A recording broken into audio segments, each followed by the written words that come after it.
Hello again, I'm Brittany, and this is Under the Radar Books. I'm going to talk about some Halloween reads, so some spooky, creepy things you could read in the fall. I know it's a little late, but I personally read scary stuff, I feel like, pretty much from September to December for the most part. Just, I don't know, something about the weather makes me want to read horror novels. So I have 6 books to recommend that I have read, and then I also have 6 books that I haven't read, but I want to get to, hopefully, very soon. So let's start with the books that I have read that I want to recommend. And the first one is We Have Always Lived in the Castle by Shirley Jackson. I just recently read this, so I don't want to say too much about it because I'm going to be doing a wrap-up soon. But this book was brilliant. I love Shirley Jackson's writing. There's something about it that is so unsettling and eerie.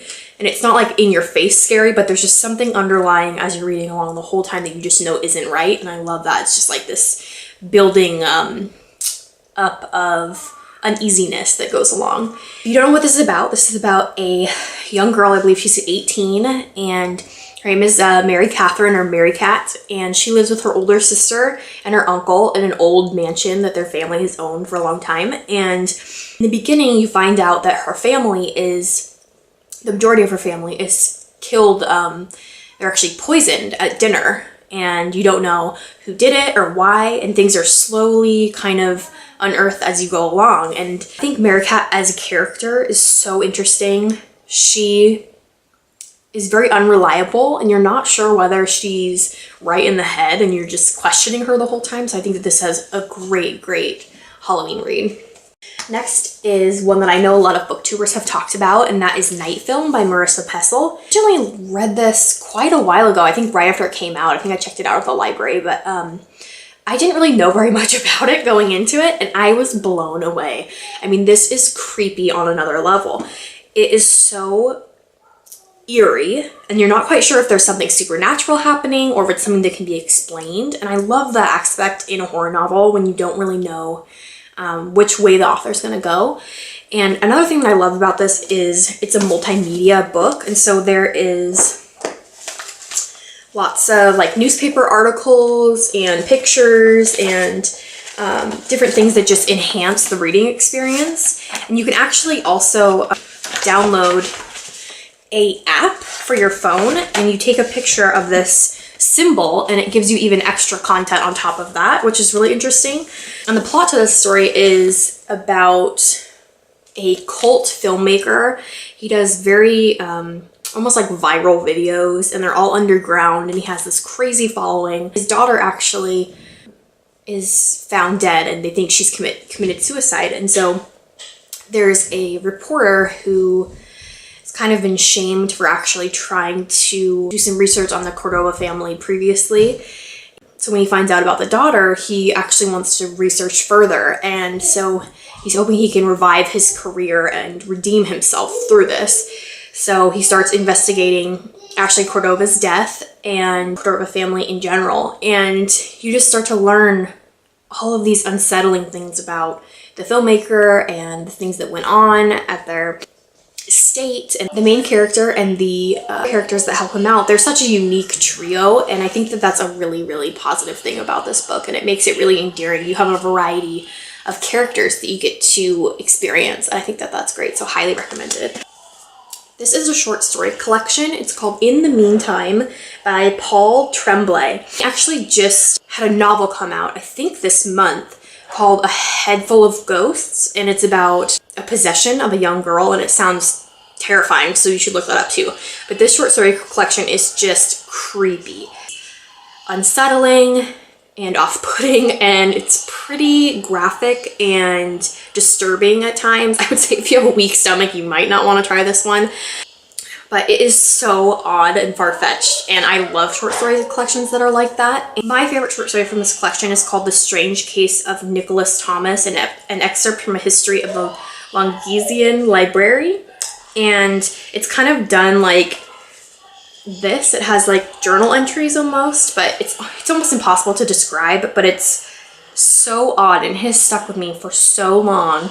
Some of the other stories include things like a story of conjoined twins, a teacher who shows his children in his class some very unsettling things to teach them a lesson, some people who are stuck underground, which is terrifying. There's even an apocalyptic type story that's set in a theme park, which is really interesting. Definitely recommend this if you really like short story collections, if you like odd things. Definitely recommend this one. The next one that I have read that I would recommend is Rooms by Lauren Oliver. And this is a ghost story, but it's not your typical ghost story. There's a lot more about what it means to be human, and it follows a family whose father has passed away, and he leaves them the house, and they go there to sort through his things and see if there's anything they want to take with them. When they get there, they start to realize that the house is haunted, and you're getting perspectives from not only the humans but also from the ghosts that are in the house, and you're learning backstories to both sides. And it's very interesting because they're kind of all these interlocking stories, and there's a murder mystery part, and there's also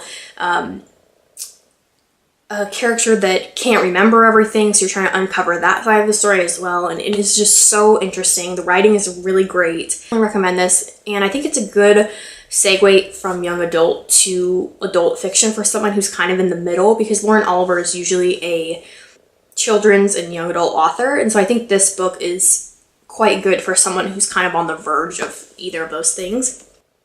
The blurb on the back says, a compulsive and dazzling novel narrated by two ghosts that inhabit the walls of an old house. This isn't your traditional ghost story though. It's about the living as much as the dead and the secrets that haunt them both. Next recommendation that I have is The Troupe by Nick Cutter. This is also a recent read. I think I read this 2 months ago. And I didn't really know what this was about, and I think that's the best way to go into it, so I don't really want to say very much, but it is very gory. So if you are not into that, do not pick this book up. You will not like it. I'm just going to read a little part of the blurb because I think it does a good job of explaining. Every year, Scoutmaster Tim Riggs leads a troop of boys into the Canadian wilderness for a weekend camping trip. A tradition as comforting and reliable as a good ghost story around the roaring bonfire. The boys are a tight-knit crew. There's Kent, one of the most popular kids in school, Ephraim and Max, also well-liked and easygoing. Then there's Newt, the nerd, and Shelley, the odd duck.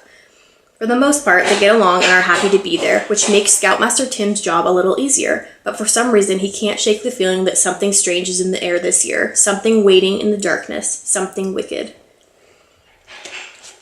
Definitely recommend this. It's like a modern Lord of the Flies with a huge twist, so check this one out. And the last one that I have read that I would recommend is The Passage by Justin Cronin, and this is massive, but it is so good. And I remember flying through this. I mean, you would think it would take you a while, but I think I read this in like maybe 4 or 5 sittings, and it is so good. It is about a government facility that takes inmates and injects them with chemicals to try to make them into super soldiers and make them invincible, but it actually ends up turning them into these vampire-like creatures. They are super strong, super fast. They can kill humans in like a second. And so then obviously the apocalypse basically follows when these inmates escape from the facility and start infecting other humans, and the world just ends up ending for the most part.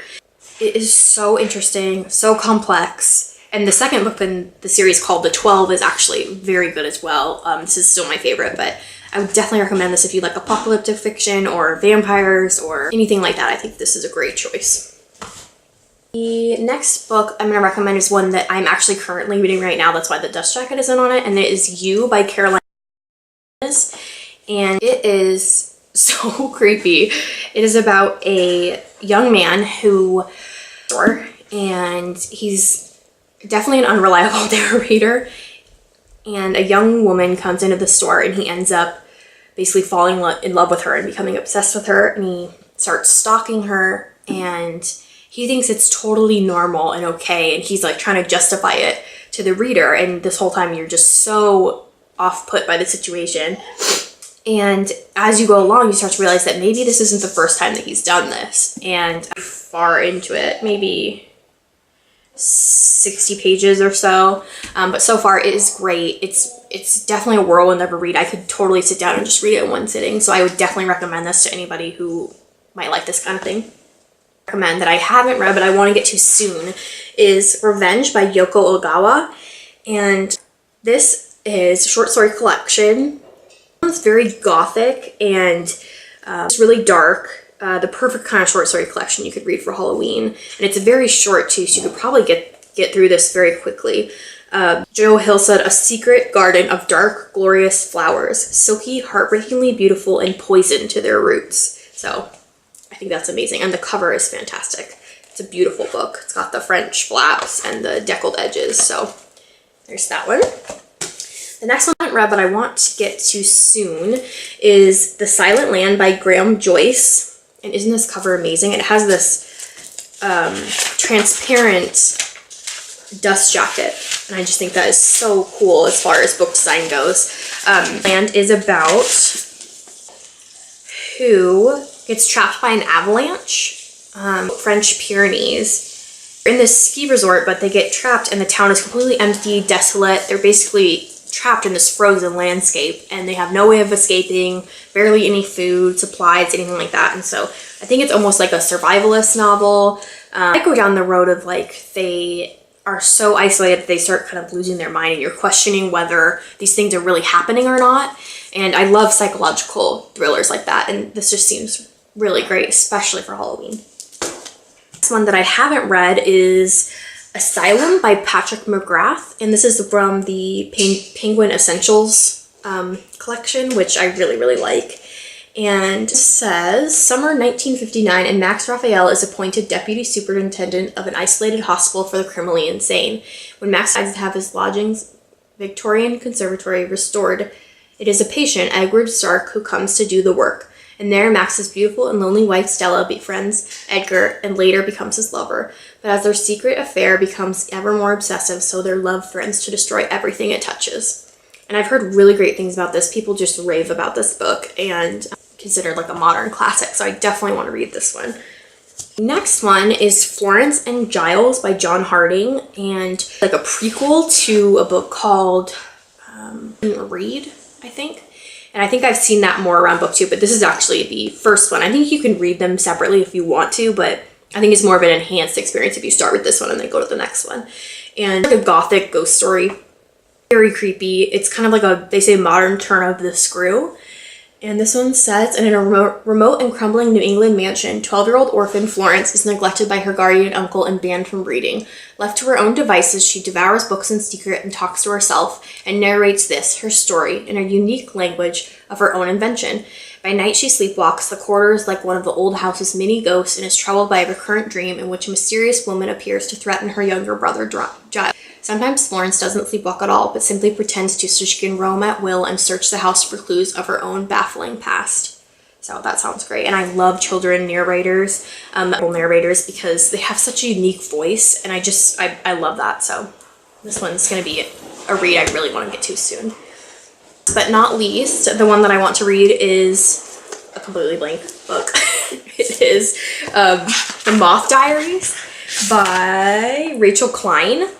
A campus novel. It's about a young girl who goes to a boarding school, and it's written in diary format, and much about it, but I believe that some of the children that go to boarding school start odd things. Like, I don't know if they are vampires or into the occult or something like that, but she kind of gets wrapped up in this world, like a secret society kind of feeling. Yeah, I'm really interested in this. I love books that are written in diary format. Just a different to experience, and I really like that. So, and I kind of like that this is just like a plain, all it says is Klein on the side. It's kind of cool, mysterious. So those are my Halloween October reads. Please let me know what your favorites are, what horror books you read, and we can get chatting down below. So happy reading!